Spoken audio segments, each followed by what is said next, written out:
जय श्री राधे, हर हर महादेव। मित्रों, आप देख रहे हैं अमेजिंग सीक्रेट राज धर्म, संस्कृति एवं ज्योतिष संबंधित चैनल। और आज हम फिर से बगलामुखी महामाया भगवती दश महाविद्या का तांत्रिक अनुष्ठान कैसे किया जाता है वो विधि लेकर के आए हैं। महामाई का यह तांत्रिक अनुष्ठान स्वयं के द्वारा भी संपन्न किया जा सकता है अथवा इसे संपन्न कराने के लिए किसी विद्वान जो साधक हो, दश महाविद्याओं का विशेषता बगला साधक हो की मदद से भी यह अनुष्ठान किया जा सकता है। यद्यपि अनुष्ठान को स्वयं संपन्न करना अधिक श्रेयकर रहता है। स्वयं के द्वारा किए गए अनुष्ठान से अच्छे परिणाम मिलते हैं। यह अनुष्ठान कुल 31 दिन का होता है और इसे किसी भी शुक्ल पक्ष की अष्टमी से आरंभ किया जा सकता है। अगर अनुष्ठान को ठीक से संपन्न किया जाए तो प्रथम 9 से 11 दिन के भीतर ही उसका प्रभाव दिखाई पड़ने लगता है। अगर इस अनुष्ठान नवरात्रों के दौरान संपन्न किया जाए, विशेषतः जब गुप्त नवरात्रि हो, क्योंकि गुप्त नवरात्रि दश महाविद्याओं को ही समर्पित है। यह अनुष्ठान 9 दिनों में ही पूर्णता के साथ संपन्न हो जाता है।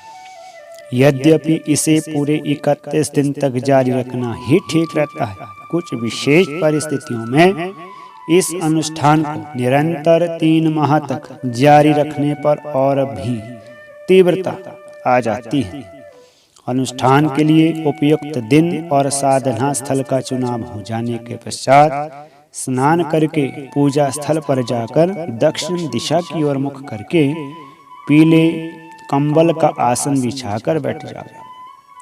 फिर अपने सामने थोड़ी सी जगह को गाय के गोबर से लीपकर उस पर एक आम की लकड़ी से बनी चौकी रख दे। अनुष्ठान का क्रम इसके बाद प्रारंभ होता है। सबसे पहले चौकी पर पीले रंग का रेशमी वस्त्र बिछा जाए। उस पर चांदी या स्टील की छोटी सी प्लेट रखें और उसमें गोरोचन अथवा केसरयुक्त श्वेत चंदन मिलाकर स्याही जैसा घोल बना लें। इस स्याही से कनिष्ठ उंगली की मदद से उसी प्लेट पर एक गोल घेरा बना करके उसके अंदर 2 विपरीत मुखी त्रिकोण निर्मित करें। त्रिकोण के मध्य में मां बगला का रजत अथवा ताम्रपत्र पर उत्कीर्ण यंत्र स्थापित करना है। स्थापित करने से पहले यंत्र को गंगा जल से स्नान कर उसके चारों तरफ मौली लपेट ले। यंत्र को प्राण प्रतिष्ठित करके यंत्र के आगे गाय के घी का दीपक प्रज्वलित करके रखें। घोल के बने 2 त्रिकोण मां की शक्ति के प्रतीक हैं। इस पर मां का आवाहन किया जाता है। दीपक के दोनों ओर गुड़ की 2 ढेरियां थाली में मौली में लपेट कर रख दें। सामने चौकी के ऊपर पीले रंग से रंगे हुई चावलों की 6 छोटी छोटी ढेरियां बनावे और उसके मध्य एक बड़ी ढेरी पीली सरसों की बना लो। इसके उपरांत प्रत्येक ढेरी पर एक एक पीपल का पत्ता रखकर उसके ऊपर एक एक हल्दी की गांठ, सुपारी, लौंग रख दे। सरसों की ढेरी के ऊपर एक हत्ता जोड़ी गंगा जल से स्नान कराकर पीली मौली में लपेट कर रखें। चौकी पर पीली सरसों एवं हत्ता जोड़ी के सामने सरसों के तेल का एक दिया भी जलाकर रखें। यह दिया अखंड रूप से जलता रहना चाहिए। इसकी विशेषता आप देखभाल करें। इसके उपरांत अगर अंकित मंत्र का 11 बार लयबद्ध रूप में उच्चारण करते हुए भाव पूर्ण स्थिति से मां का आवाहन करें। ओम चतुर्भुजां त्रिनयनं कमलासन संस्थितां त्रिशूलं पानपात्रं च गदाजीभं च बिभ्रतां बिम्बोष्ठी कम्बुकण्ठी च सम्पीनापयोद्धरां पीताम्बरः मदा धूर्णं ब्रह्मस्त्रा देवतीं। माँ का भावपूर्ण स्थिति में ध्यान करें कि माँ के 4 भुजाएं हैं, जिनमें वह क्रमशः त्रिशूल, सूरापात्र, गदा और शत्रु की जीभ को पकड़कर खींच रही है। उनके 3 नेत्र हैं और कमलासन पर विराजमान हैं। उनके होठ सुर्ख लाल है, शंख जैसी उनकी गर्दन है और वह पुष्ट उरोजों वाली समस्त संसार का पोषण करने वाली है। वह नशे में चूर शत्रु को घूर रही है।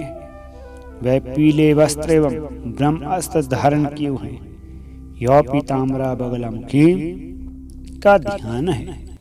माँ से ज्योति रूप प्रतिष्ठित होने का आवाहन करते रहें। आवाहन के पश्चात माँ को पीले रंग का कोई नैवेद्य अर्पित करके उन्हें पुष्पांजलि समर्पित करें।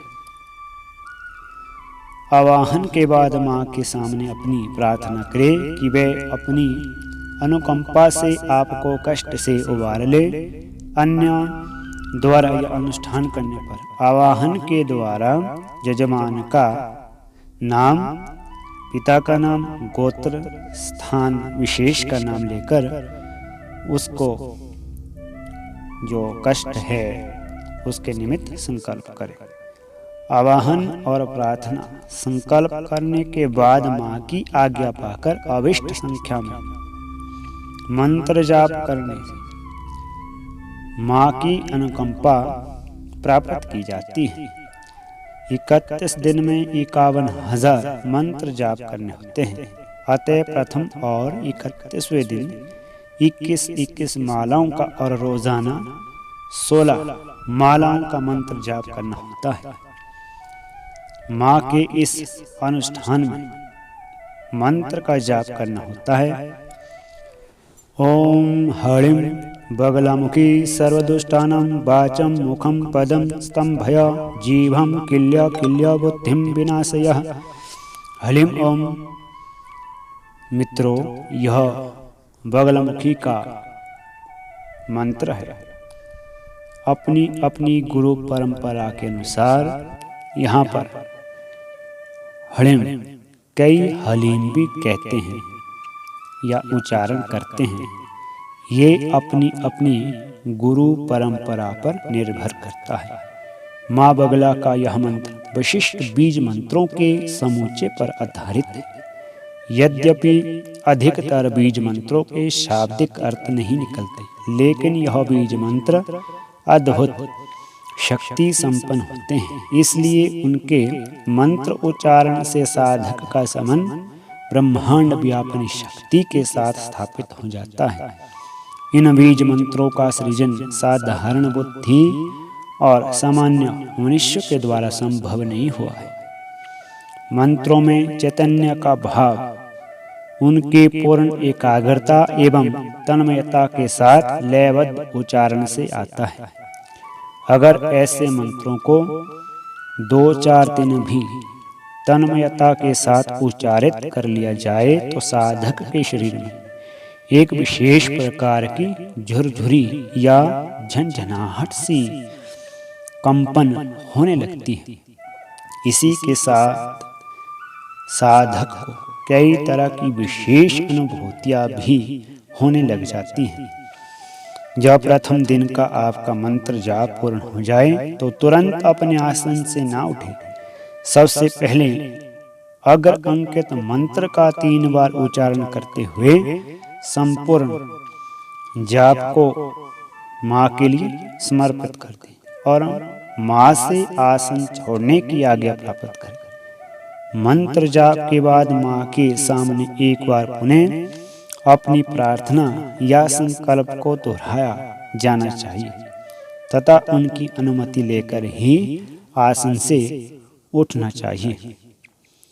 माँ को मंत्र जाप समर्पित करने का मंत्र है विद्या तत्त्वव्यापिनं श्री बगलामुखी चरणं पूजयामि मंत्रं समर्पितम् अहम्।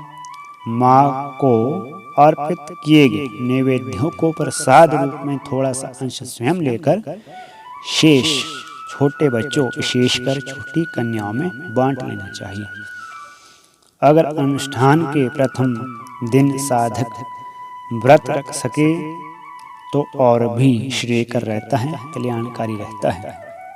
अन्यथा उसे उस दिन कम से कम लोगों के संपर्क में आना चाहिए और मौन में ही रहना चाहिए। दूसरों के संपर्क में आते ही हमारी मानसिक एकाग्रता और चित्त का विशेष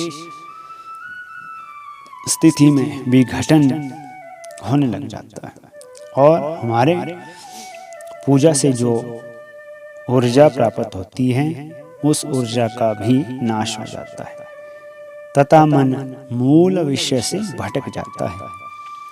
मन का यह भी खराब साधना की असफलता का प्रमुख कारण सिद्ध होता है। अतः मंत्र जाप की अवधि एवं पूरे 31 दिन के साधना काल में अपने चित्त को एक विशेष भाव अवस्था में बनाए रखने का प्रयास करना श्रेयकर रहेगा। दूसरे दिन भी अनुष्ठान का यही क्रम रहता है। प्रातःकाल स्नान ध्यान कर अनुष्ठान स्थल में अपने आसन पर बैठे पहले की तरह ही त्रिकोण के मध्य में बगला यंत्र को गंगा जल से छींटे देकर पूर्व अनुसार स्थापित करना है और उसके सामने नई बाती लगाकर दीपक प्रज्वलित कर दे। यह दीपक अखंड रूप से संध्या काल तक जलता रहना चाहिए। गुड़ की ढेरियों को पूर्ववत ही रखे रहने दें। फिर सातों ढेरियों एवं हत्ता जोड़ी को गंगा जल एवं केशर युक्त श्वेत चंदन के छींटे देते हुए माँ के आवाहन मंत्र का 11 बार जाप करना चाहिए। माँ के भावपूर्ण आवाहन के उपरांत उन्हें पुष्पांजलि अर्पित करके नैवेद्य का प्रसाद चढ़ाएं। प्रतिदिन आवाहन से पहले वाले पुष्पों को एकत्रित करके किसी पात्र में रखें और साधना के बाद जल में प्रवाहित कर दें अथवा पीपल वृक्ष में डाल दें अर्थात जड़ के भाग पर रख दें ताकि यह पैरों के नीचे नहीं आने लगे। महामाई के आवाहन के साथ माँ के सामने अपनी प्रार्थना को बारंबार दोहराए। माँ से प्रार्थना करें कि हमारा यह कार्य है और हम इसलिए आपका अनुष्ठान कर रहे हैं। आपके समस्त दुख कष्टों का अंत हो जाए। आवाहन एवं प्रार्थना के उपरांत माँ की आज्ञा प्राप्त करके प्रथम दिन की भांति पूर्ण एकाग्रचित होकर रुद्राक्ष एवं हरिद्रा माला से अर्थात हल्दी की माला से मंत्र जाप शुरू कर दे। दूसरे से तीसरे दिन तक 16 मालाओं का मंत्र जाप करना होता है। इस प्रकार जब दूसरे दिन का जाप भी पूरा हो जाए तो अपना आसन छोड़ने से पहले पूर्ववत 3 बार समर्पित मंत्र का उच्चारण करते हुए संपूर्ण जाप माँ को अर्पित कर दे। एक बार पुनः माँ के सामने अपनी प्रार्थना को दोहरा लेना चाहिए। माँ की आज्ञा लेकर ही अपने आसन से उठे। इस प्रकार इस अनुष्ठान की गति आगे बढ़ती रहनी चाहिए और यही भाव दशा एवं संपूर्ण प्रक्रिया पूरे 31 दिनों तक बनाए रखें। इस प्रकार के साधना क्रम को जारी रखने पर प्रथम सप्ताह के अंत तक कई तरह के अनुभव कुछ लोगों को आना शुरू हो जाते हैं। जब 31वें दिन का कार्यक्रम और मंत्र जाप संपूर्ण हो जाए तो अनुष्ठान की समाप्ति हो जाती है। 31वें दिन 21 मालाओं का मंत्र जाप पूरा करना पड़ता है। साथ ही एक माला मंत्र जाप के साथ हवन भी संपन्न करना होता है। हवन के लिए सबसे पहले त्रिकोण आकृति वाला हवन कुंड निर्मित करें। फिर उसमें विधिवत आम की लकड़ी रखकर अग्नि प्रज्वलित करके विशेष सामग्री निर्मित समिधा की व्यवस्था करें। हवन की समिधा तैयार करने के लिए पीले कनेर, पीली सरसों, भूत केश की जड़, बालचल, सुगंध वाला श्वेत चंदन का बुरादा, हल्दी पाउडर, लोबान, गाय का घी आदि की आवश्यकता होती है। इन समस्त सामग्रियों को परस्पर मिलाकर हवन तैयार किया जाता है। मंत्र जाप वाले आसन पर बैठकर ही 108 आहुतियां मां के मंत्र के साथ अग्नि को समर्पित कर दी जाती है। हवन के उपरांत मां के मंत्र जाप के पूर्ववत मां को अर्पित कर दिया जाता है। जय श्री राधे, हर हर महादेव।